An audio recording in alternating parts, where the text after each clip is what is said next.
Вагинопластика қалай жасалынады деген пациенттерге қысқаша түсіндіремін. Мынау қынаптың алдыңғы қабырғасы, передний стенкасы. Операция кезінде сыртқа мынау шишті қабат кесіледі. Бұл жерде іштегі фасцияға өтеміз, және де фасция мынау арнайы шофты хирургиялық жіптерменен көтеріп тігіледі осылай. Яғни мына түсіп кеткен қынапты ішке қарай көтеріп тігіледі. Одан кейін сыртқы қабаты тігіледі. Осымен передний культрофия бітеді.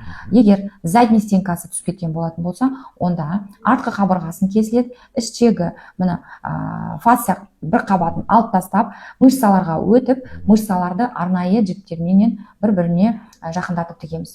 Одан кейін барып сыртқы қабаты тігіледі. Бұл жерде мынау вагинопластикаға дейін до көрінісі, мынау после. Түсініңіз ба? Бұл жерде 40 күн міндетті түрде пациент күтім жасайды. Сол кезде осылай шофтар бітіп кетеді.